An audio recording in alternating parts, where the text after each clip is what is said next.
Everyday people from our community are changing the way we view our world through the images they take. All About Photography are sharing these stories for your inspiration. We believe photography is for everybody. Where will your camera lead you?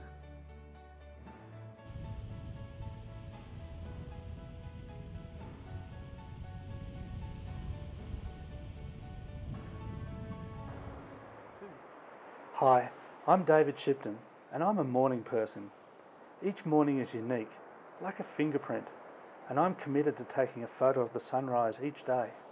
I then post them to social media so that people will feel better as they begin their day.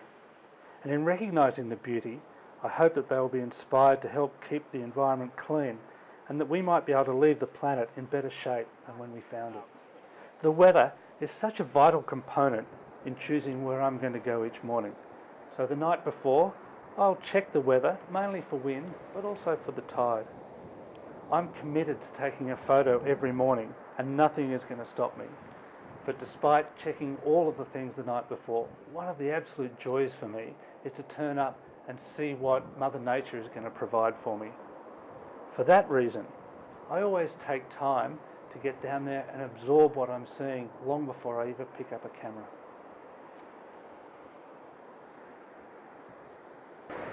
Okay, so here we are down in this very southern end of the first bay at Coolum, and this is exactly what I was talking about.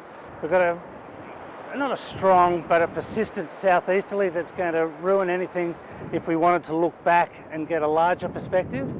But right here with these rocks, we're going to actually get a little calm spot right in here, and in a sailor's terms we call this under the lee of these rocks. So we've got lots of water movement, so we've got the lovely rocks. We're going to get the sun coming up here just right in line with these rocks at any moment. So basically what we've done is we've given ourselves every opportunity for the morning to be able to capture something really nice. And that's really exciting for me. Now, another little tip that I've spoken about is when you're down at the beach, always extend these bottom legs first. Because what tends to happen is that if you get sand and you don't do that, the sand will migrate up into these telescopic parts of your tripod and you won't be able to use it. So always extend those first to get to the bits you want. The other bit is when you're putting it in water, at first it will get a bit shaky as the water moves, but if you leave it, it'll eventually find its own place and then become quite stable. So don't be afraid to put it in the sand. You've just got to clean them out afterwards.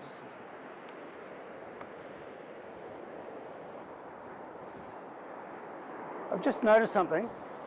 I was trying to set up for some reflections around the rock, but have a look, come over here and let's have a look at this for a moment. Look at this lovely little waterway, and the way the water's spilling over this. And then as the water runs back out, look at that lovely swirl we're getting.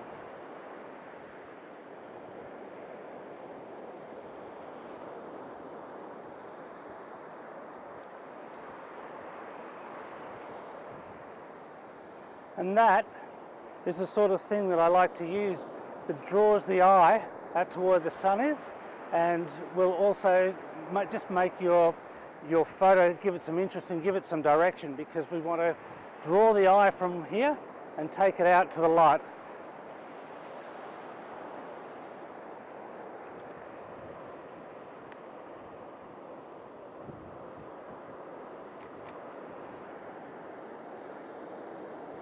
Yeah, that's really nice.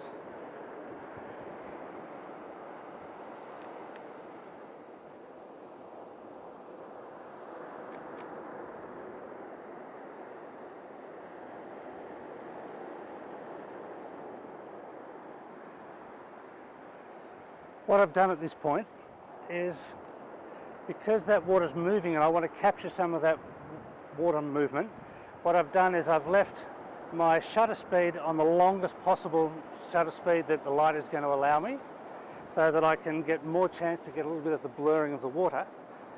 But the compensation for that, the way I've been able to keep the light, is that I've now reduced my f-stop to its largest number, which reduces the actual size of how much light the aperture is going to let in. And that's the compromise we're making all the time. Okay, here's a classic example. We've got the light coming from over here, which is really lovely. But if you look over here, we've got all these lovely pink reflections. And that pink is reflecting beautifully in that wet sandbar. So even though that's where the sun's coming from, I'm now going to just having a look at using this rock as a feature and use the cloud and the balance of that sandbar as what I'm trying to achieve.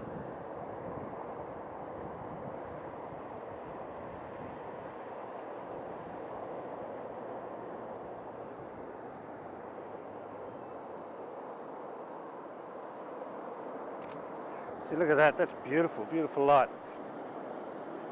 I'm just going to reduce the shutter speed a little bit so I can make that a little bit darker. Look at that lovely reflection.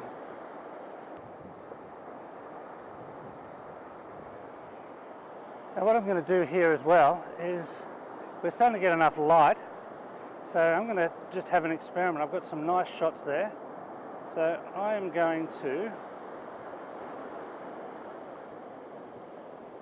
take it off the tripod for a moment, because we've got the sun starting to break through here now.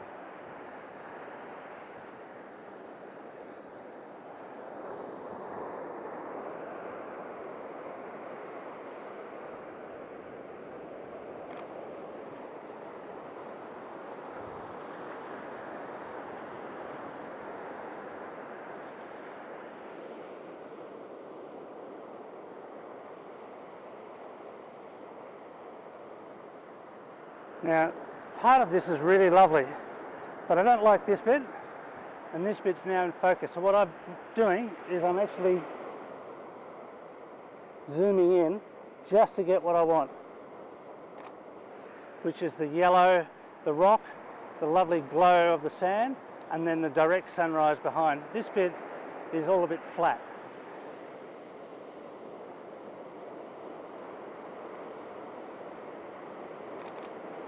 And the other thing that I'm able to do with this then is, because now I've reduced my aperture, I'm getting some depth of field.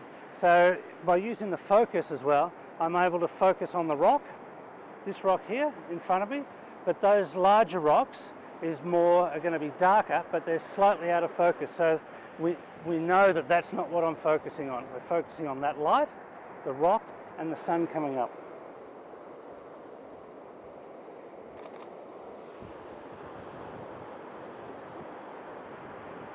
That's lovely. And we're starting to get the rays underneath the clouds here now, and that is beautiful.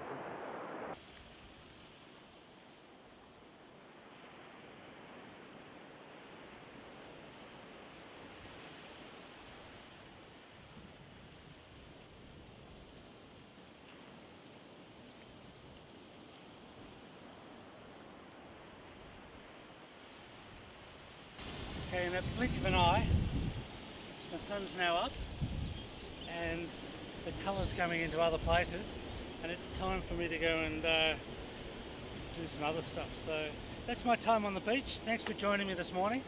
I hope to see you down here sometime. It's the best place to be in a morning, and I can't think of a better way to start the day.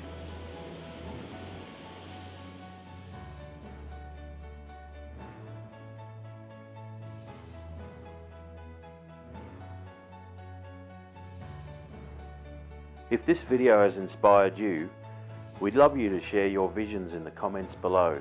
And please subscribe to our channel.